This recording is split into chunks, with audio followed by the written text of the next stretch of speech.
Popping on here to do a Q&A and talk about what's it like when we're experiencing something so great, but we're waiting for the other shoe to drop.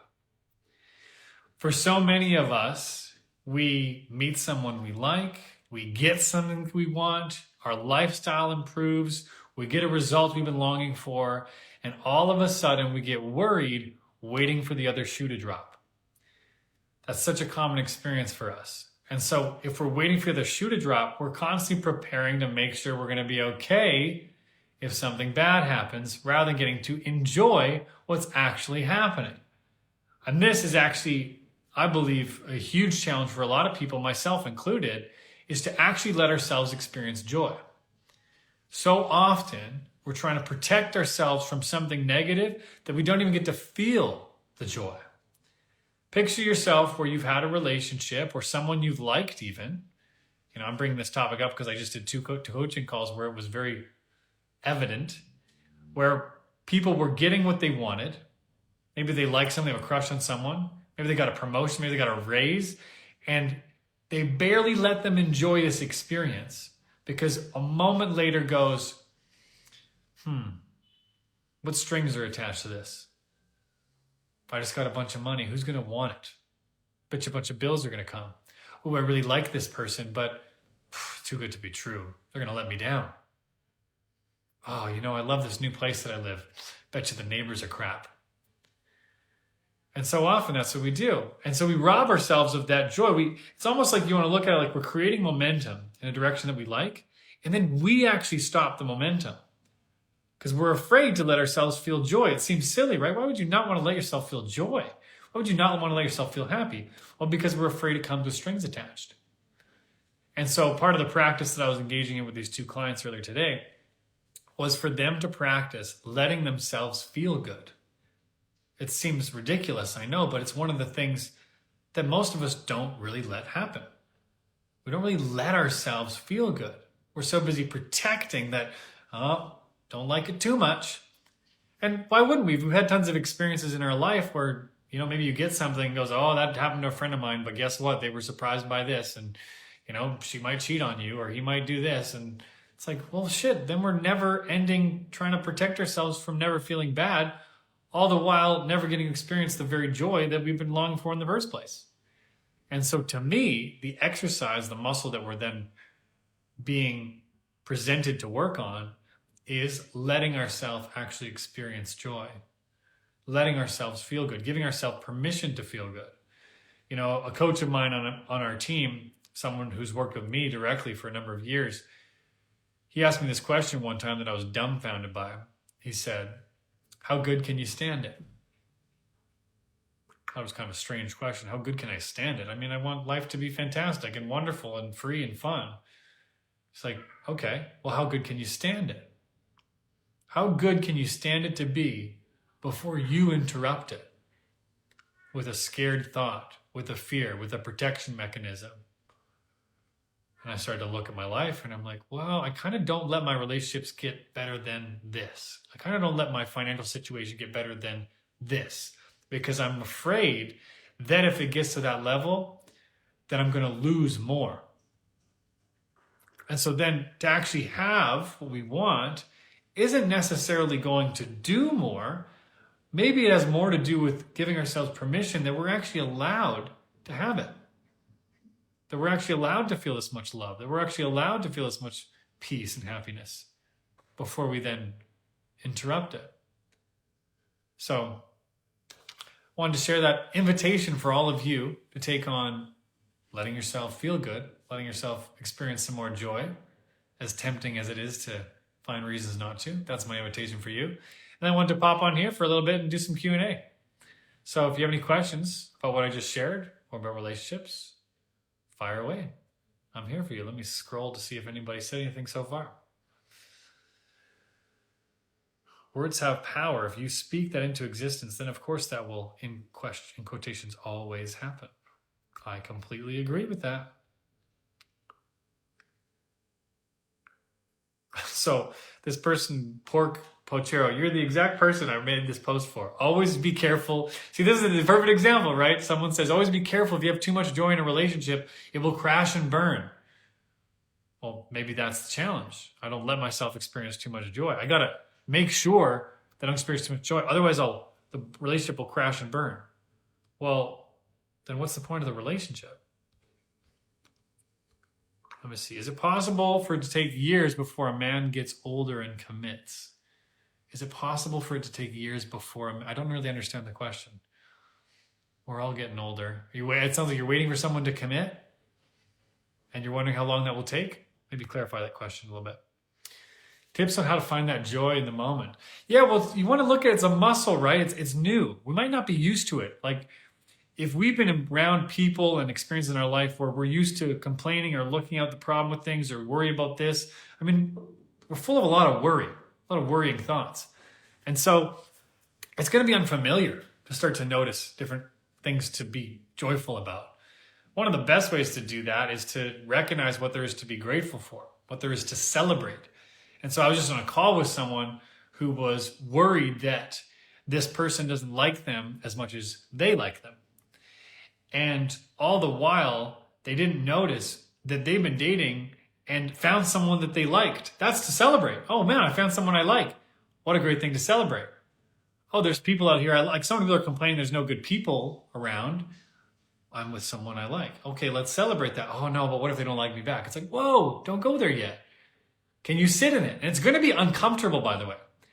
So my tip for you is to recognize that it's going to feel weird to actually celebrate your wins. So that would be my tip. Celebrate more wins. The smaller, the better. You'll start to see more come with that. Just got to turn on my AC here. It's pretty hot in here. How to allow yourself to be happy and enjoy when you start getting what you want, and how to not self-sabotage. Yeah, so for me, the question often becomes, what can you give yourself permission for? You know, can I give myself permission to be loved by this person? Can I give myself permission to get what I want? Can I give myself permission to receive these compliments without going, oh, yeah, but I'm not really like that, you know, oh, they're probably just being nice. It's like, can you let yourself receive it? And again, that's a win too. So this isn't about doing it all the time. No one does it all the time. It's about being able to celebrate what's happening more, putting your attention towards it, and just letting that be a win. It doesn't have to be all the time. It can be just a little bit. And so that is a muscle that's going to improve. There's plenty of times, my life is going better than I could have dreamed of. And I continue to dream up new ways that it can go. And I still find myself tempted to go, careful, Simon. You just hit the peak and it's coming down now. It's like, whoa, you just made that up. Can you let it get better and better? I really believe in affirmations. Not just affirmations. Don't just sit there and stare at the mirror and say nice things to yourself, hoping your life's going to change. But I do things in my program called a mind movie, where I coach people to essentially create a digital vision board to train themselves on where to put their attention. So it becomes a practice. And so what we want to get with all this kind of stuff is it's going to be a practice. It's new. It's unfamiliar. Is it normal to feel angry at how an ex treated you 2 years since the breakup? Yeah, I mean, I get that. You just want to think, if you're feeling angry about something that happened, 2 years ago, you're just having a thought. You're just having a thought. If it consumes you every day, well, now it sounds like it's some thought that you're adding like a belief to. But if you just, had a thought and you're, man, that really pissed me off, that thing that happened 2 years ago. Oh, okay. I just had a thought. Can I give that up? What's it costing me to be angry about this? That's always a valuable question to ask. What's it costing me to be angry about this? What's it costing me to hold a grudge? And if once you recognize that, it's costing me my freedom right now. It's costing me noticing the great person in front of me. Are you willing to put up with that cost? No, I'm not willing to put up with that cost. Okay, then you can give it up. But again, muscle, practice. What is the main reason why he doesn't want to commit? Not sure who that is to. Scrolling. If you're not living in that joyous moment of embracing the good, then it's not living. It's in a way paranoia. Okay. All right. Sharing your perspective on that. How can I stop negative thoughts? I don't think anybody truly stops all negative thoughts. So I think first off, let go of the pressure putting on yourself that you got to stop all negative thoughts. That'd be my first step. Second would be to start to give yourself permission to have maybe those negative thoughts. I really believe that what you resist persists. So if you're like, oh, don't think so negatively, don't think so negatively. Oh no, I just thought of another negative thought. Puts a lot of pressure on you to have to think a particular way. But our thoughts just kind of appear. We have a say in what we put attention to, but you can't be like, oh, don't think of this pen. That as soon as you say don't think of it, you think of it. I do an exercise at the beginning of creating, part of what we do in my Love of Your program is we invite people to create what they want. And what people are really good at is creating what they don't want. So I don't want to be stressed. I don't want to feel scarcity. I don't want to feel lonely. It's like, okay, well, everything that you're saying you don't want, you're focusing on that thing. So if I tell you not to think about pink elephants, what do you think about? Pink elephants, even though you use the word don't in front of it. And so I might change the question is, how can I focus more on positive thoughts? Not how can I stop the negative thoughts? They're going to come. You're human. Let's give yourself a bit of a break there too. Thank you for the answer. Yeah, you're welcome. Hell yeah, man. Go flex, or man or woman. Sorry, I'm assuming that. I don't know why. But go flex those muscles. How do I relax with an anxious attachment? How do I relax when he responds to text instantly and then other times not at all? I would get curious about what your guys' texting agreements are.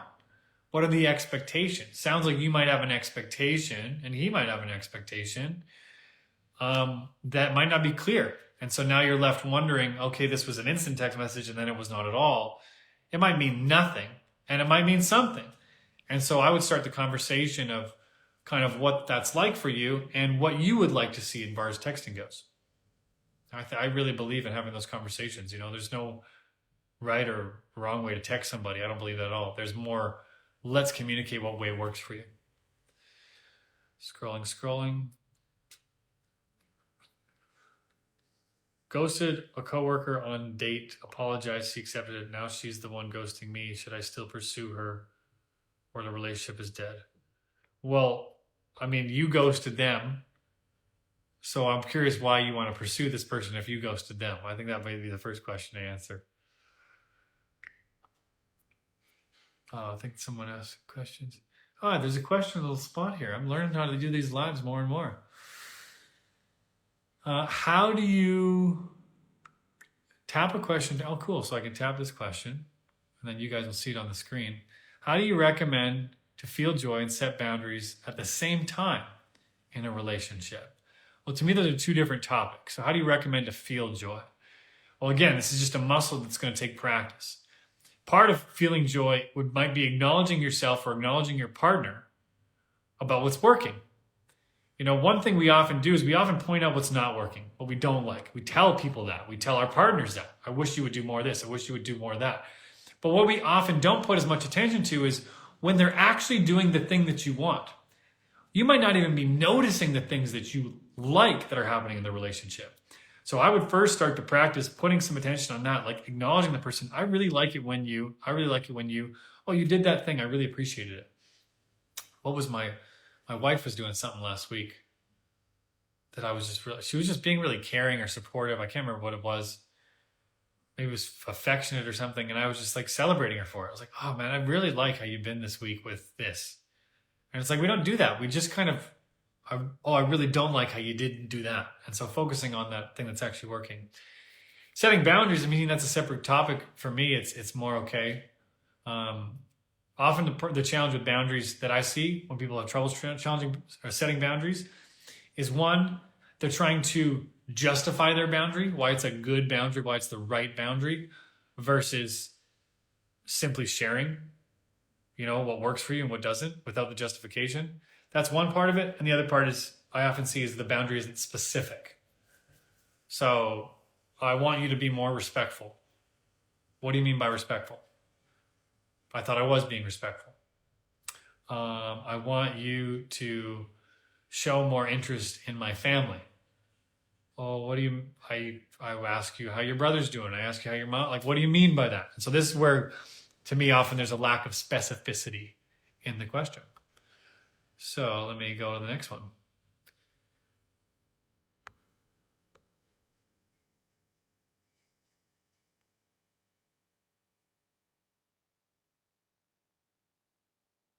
Just scrolling here, scrolling. Oh. What do you think of Andrew Tate perspective? I'm not sure what Andrew Tate perspective is. I've seen Andrew Tate online, as many people have, because he's somehow wheedles his way into a lot of things. He's figured out how to market himself like crazy. I think Andrew Tate has some really great things to say. I think he also has some things to say that are kind of obnoxious and lacking a certain level of humility. But I think the message that I get from Andrew Tate is to stand up for yourself, to be a leader, to take a bold stand for what works, to not tolerate bullshit. And then the other part that I hear is sometimes a little bit of a righteous talking. And so that's the part I kind of disagree with, and that people should live one way. I never say that about anybody, that no one has to live one particular way. All right, let's scroll a bit here. What else we got? I'll do a couple more and then we'll hop off. Scrolling.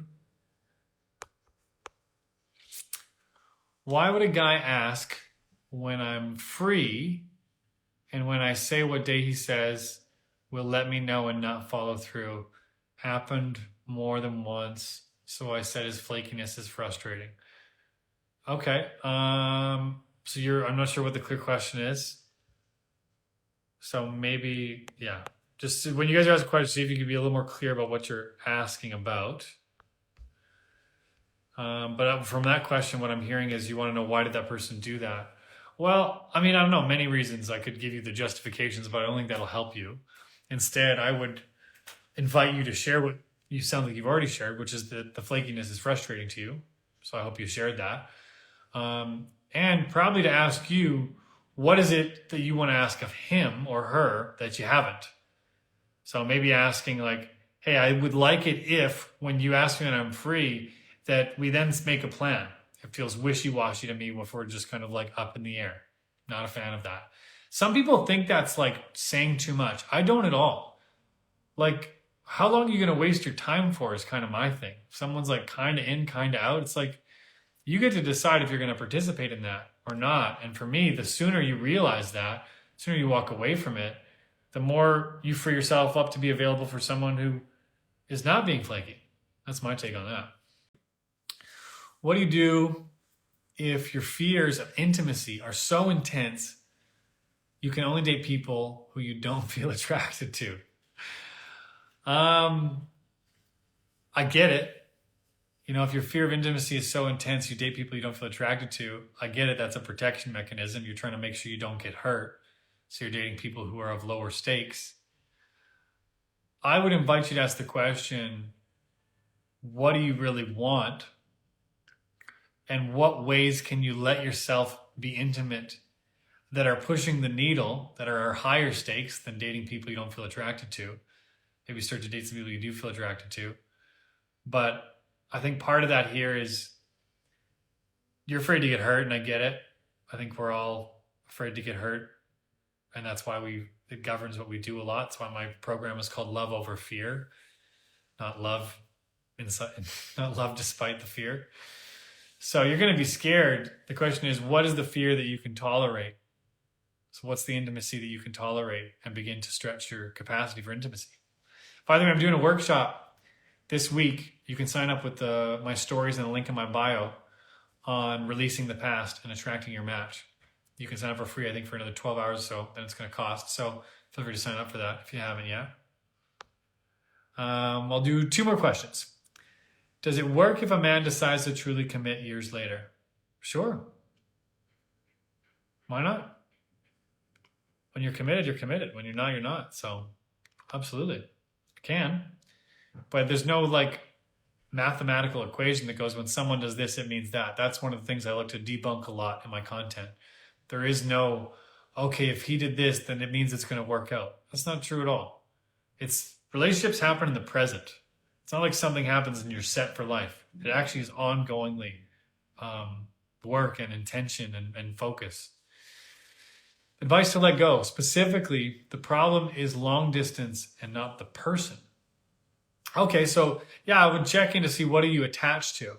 So the problem is long distance. So you're attached to how often you see them maybe, or you're attached to when you see them next. And so you're putting your attention on, not being together. Sounds like you care about this person, but the long distance is really hard. And so what is there to let go of? Might also be in the question of, what am I attached to, or what am I trying to control? See is that something you actually can control.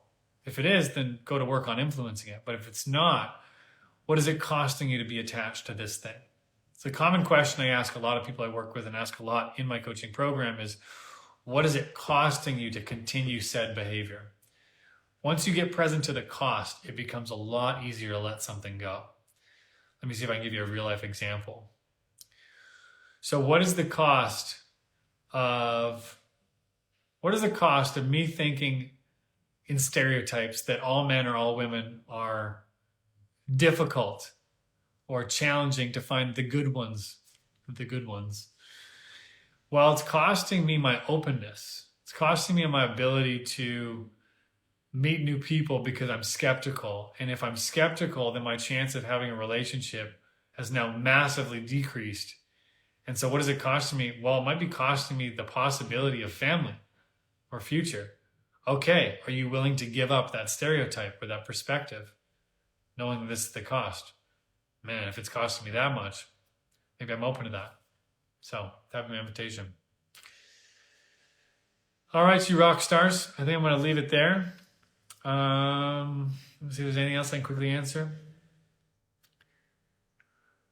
How do you know when to tell somebody how do you know when to tell somebody that they like them romantically? How do you know when to tell somebody that they like them romantically? I don't understand the question, sorry.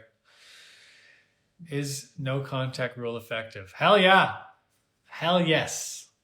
I am all for the no contact.